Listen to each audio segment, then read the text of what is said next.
3.12, the Chancellor's reports, and I'll turn it over to you, Dr. Jackson.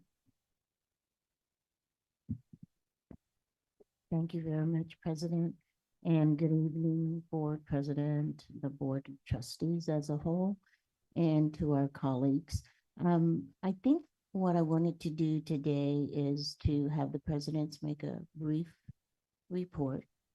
And they know what I mean about brief. We have a lot of information that is included in the board packet for your reading leisurely at your time that you have available.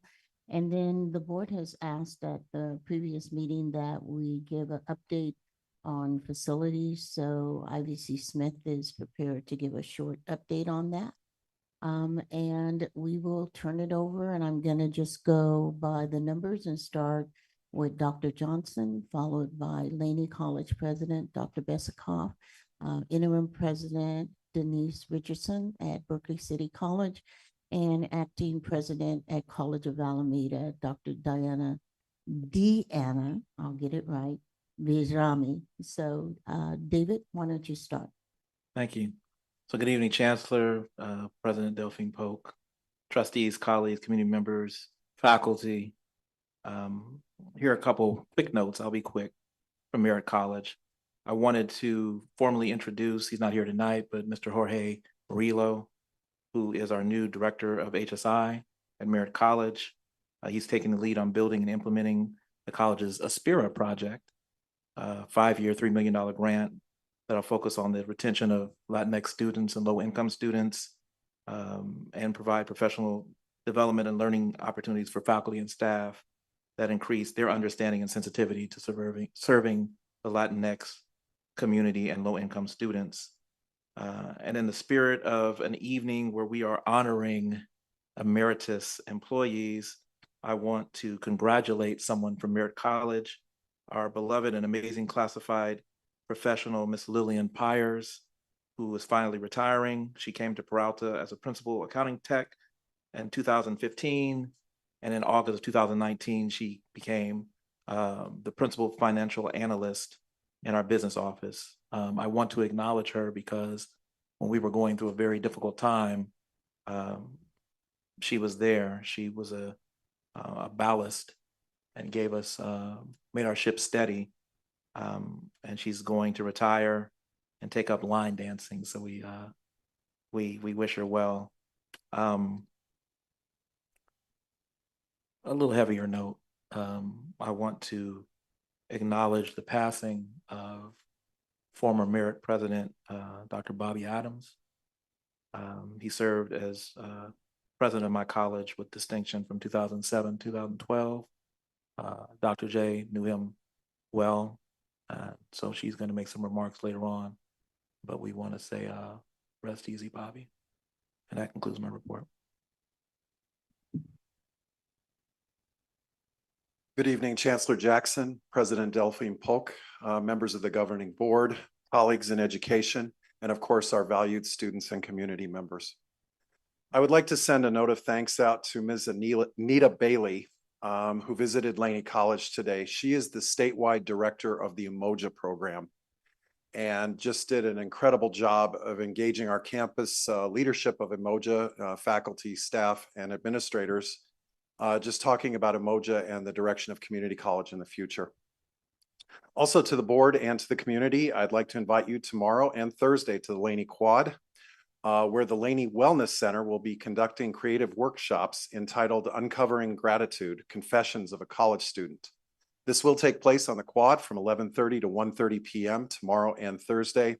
And I'd like to go ahead and promote that in a future board report, I will actually be highlighting the full breadth of wellness services for you, the board, and our community. Finally, tonight, I'd like to provide an update on enrollment at Laney College. And as I sometimes do, I left you all a little handout at your desk this evening. The first number I would like to provide is that as of today, and still with late starting classes beginning next month, we sit at 94.7% of our enrollment target, up from 92.9%, which was the number I gave you at the last board meeting. Also, you may remember at the previous board meeting, I shared some data on retention, persistence, and success numbers and how they've maintained, and in fact, in the case of persistence, actually gone up since we started free college. But the handout I provide you tonight tells even more of the story, showing you an overall before-after picture of free college. We've grown 22.2% in our enrollments at Laney since this effort began, and it's been an effort of our entire Laney College community. Specifically, though, I wanted to bring the question to you of what our efforts have meant as a district and to Laney's communities, especially to those communities hit the hardest by poverty. Well, what I'd like to share with you is that among our Latinx students, we've seen since this began a 38% increase in enrollment. Our African-American students have come back to Laney. 35.4% is our after to complement the before. And among our API students, a community that had been strong all along, they've even increased 11.5%. This is great news, but it's also the product of collaboration of the Laney College community, collaboration of my fellow presidents and college leaders, collaboration with the district, and collaboration with our community leaders. And with that, I'll close my report.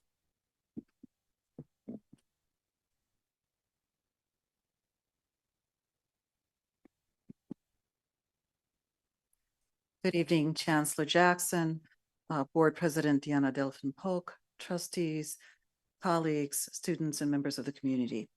Enrollment at Berkeley City College continues to be encouraging. We are at 94.75% of our FTS target with 1,393.82 FTS for fall 2023.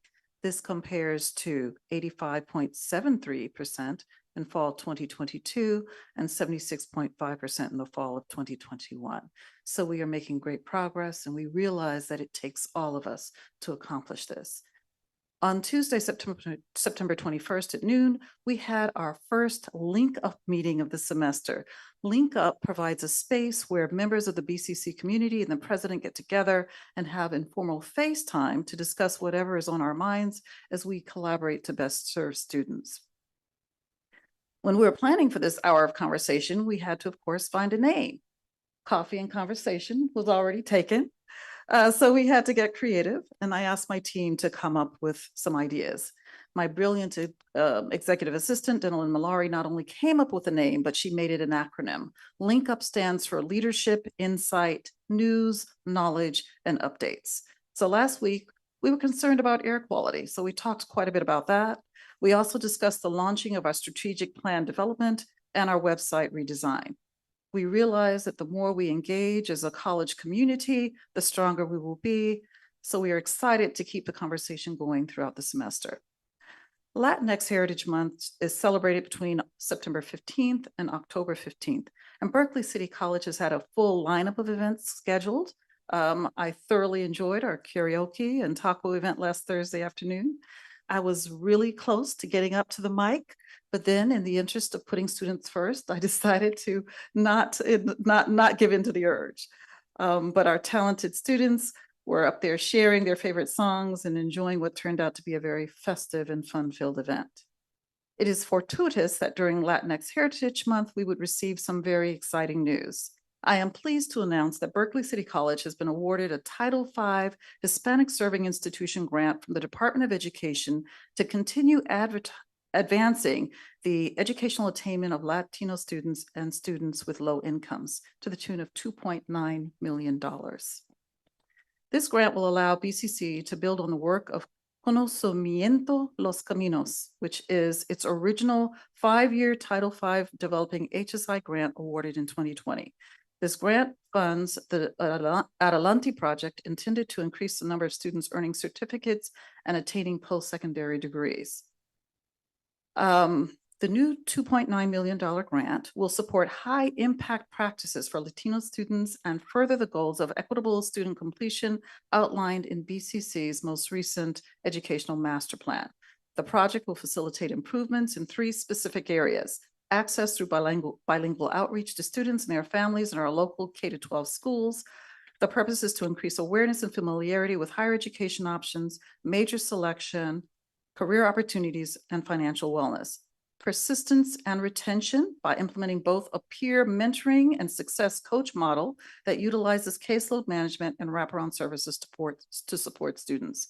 And finally, plans to improve completion outcomes via coordinated events to transfer career advisement and a professional development strategy for faculty and staff focused on culturally responsive curriculum, pedagogy, and practice. I would like to extend a special acknowledgement and appreciation to our Vice President of Student Services, Dr. Stacy Shears, for her leadership and guidance during the application process, to our HSI Director, Lisette Flores, and the Principal Investigator, Dr. Martin de Mucha Flores, for lending their extensive expertise. It is the visionary thinking and commitment of these campus leaders that made this grant possible. This concludes my report for Berkeley City College.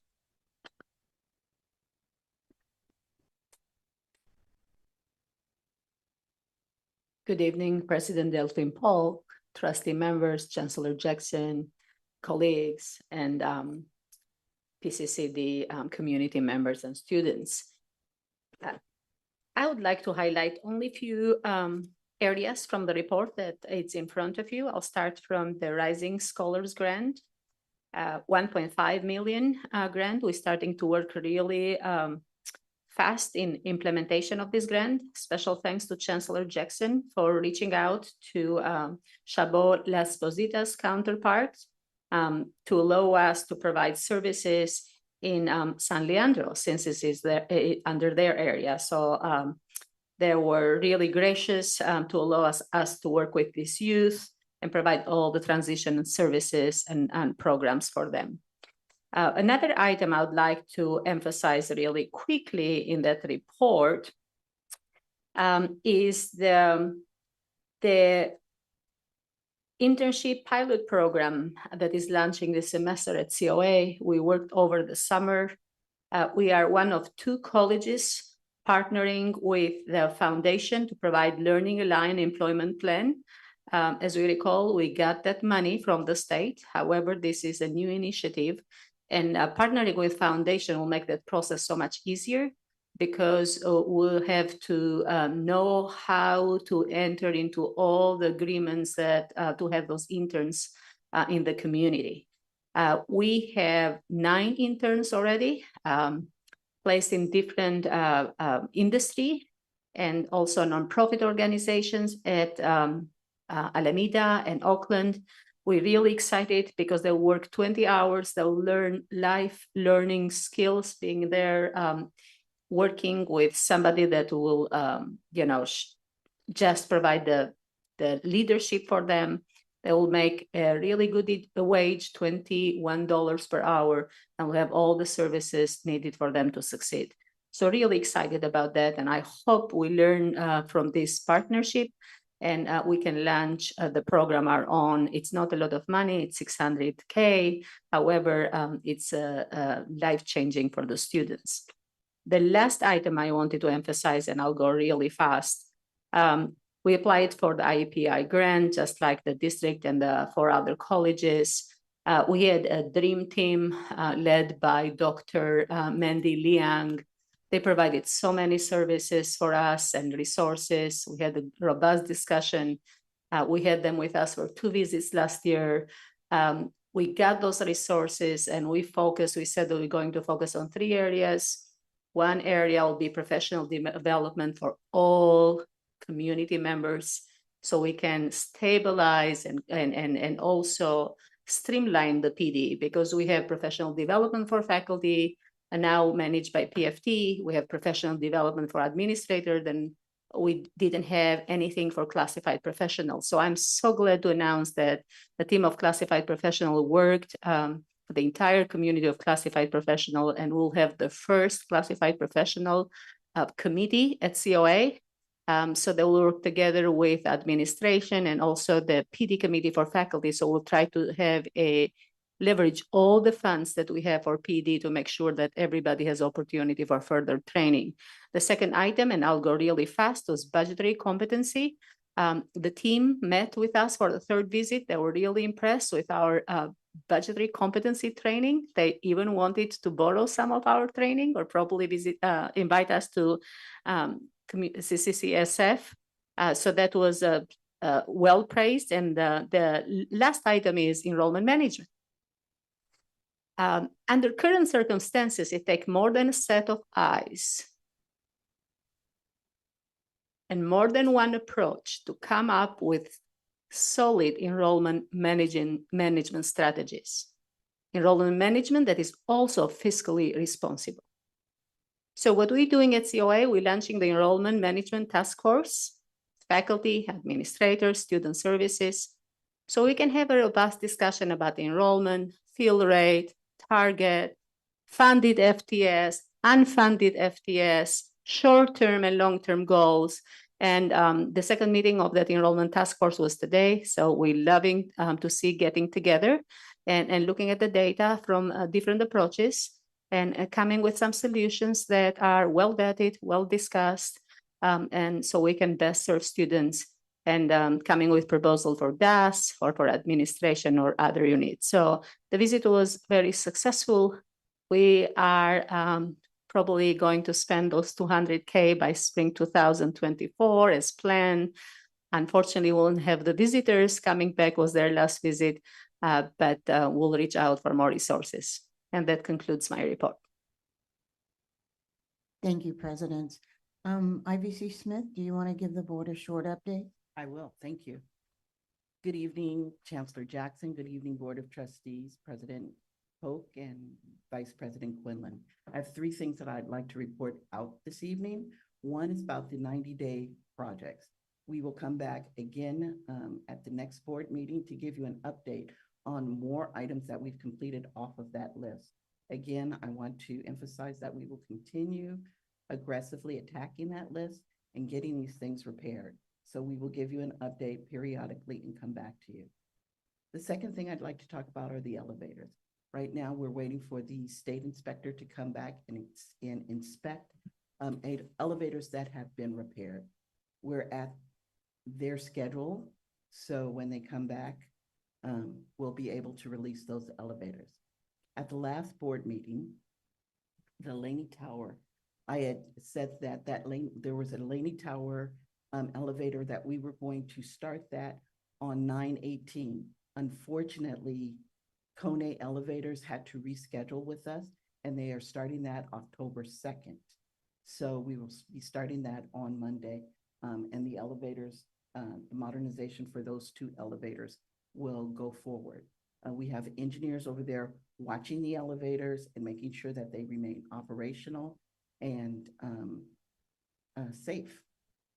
The last thing I'd like to get into was something that specifically was asked of me from the last meeting, which was to make sure or give you an update on what's going on with the heat.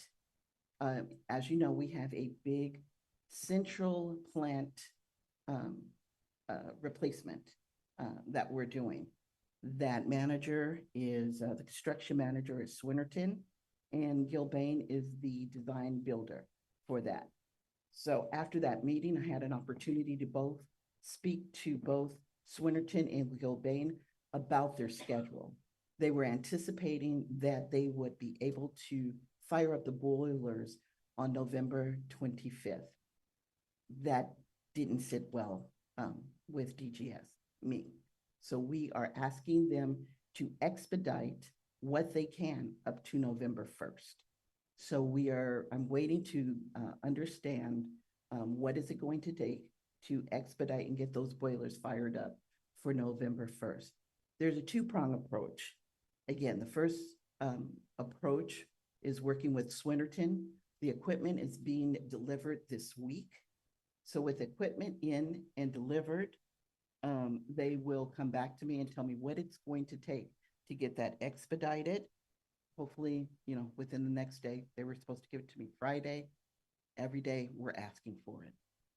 The second prong approach as a backup is our M&O staff, our engineers, our staff here, HPLE, and Director Hoff have had the foresight to go over to Laney and to inspect all of the downstream. When I say downstream, once they put the equipment in, make sure that the heat is delivered to the areas that it's supposed to go. We found that there's damage and things that have to be repaired. There are new pumps. There are some vandalism has gone on. Once again, I don't know if the chancellor shared, but we are filing again reports, incidents reports of what we found. And I'm glad that you all tasked me at the last meeting to go and inspect this. Again, I want to really thank HPLE and Director Hoff for their insight to really go and look at the upgrades that are going to be needed. We're going to have to get new pumps in some areas. Wires have been cut. We're going to have to repair that, all in the effort of trying to meet a November 1st. We're also getting an electrical skiff. So if Swinnerton and Gilbane are not able to deliver and operate, the equipment's there, like we did at Merritt to get the emergency lights on, we will have electrical skiff there to fire that up for November 1st. So that is our goal. Thank you. Are there any questions? Go ahead, VP Clem. Board members? Did you have anything to say, Chancellor, before we move to trustee questions? I did have just a couple of things. And then we'll Um, continue with VP Clem. One is I know we're not supposed to respond directly to public comment, but there were several things that came out in public comment that we're currently addressing. One of them is the elevator issue that was mentioned. The other is the heat issue that was mentioned.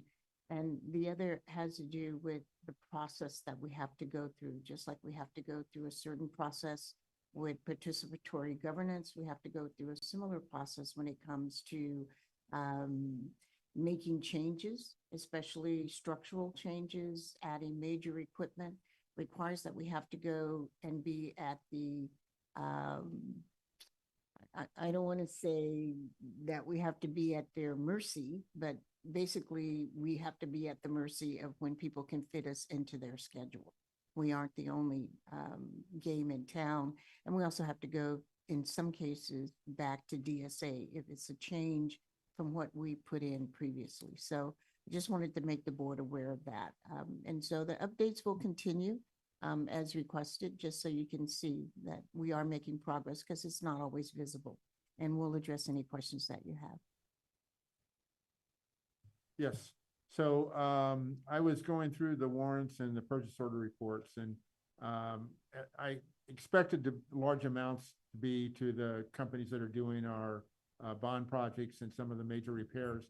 The problem I had, and I hope it's possible to address this, is I can't tell which projects are, whether it's the transportation facility, Alameda Child Care Center. Is there a way when we're doing our bond reports and our purchase order reports and warrants reports, when there's a certain amount over a certain amount, we can say which project that's tied to, so we can kind of track their progress by looking at where these large purchase orders and warrants are going?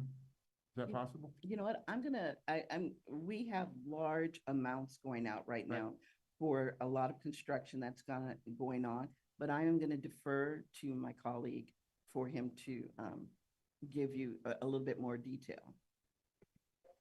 Possible, I'd have to look at that to see.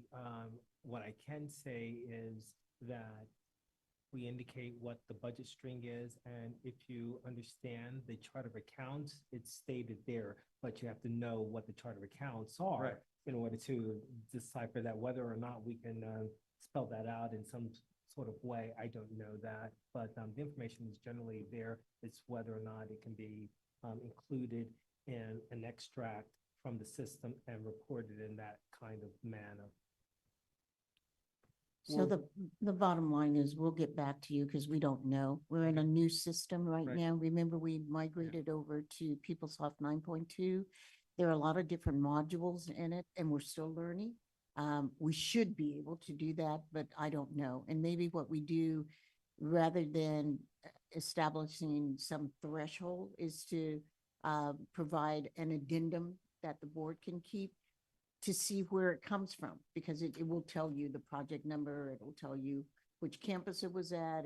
All of that is included in that stream. So Right. let us talk about it and we'll get back. I don't know, and I don't think, listening to what Dr. Jones said, I don't think he knows either. And we'll get to the people that are actually crunching the Yeah, numbers. it would just be helpful when we're looking through those Understood. reports and think, wow, that's a lot of money. And then I say, okay, it's for the transportation center, it's for the childcare center, Yeah. whatever. That way it's, the rest of it will easier. Yeah.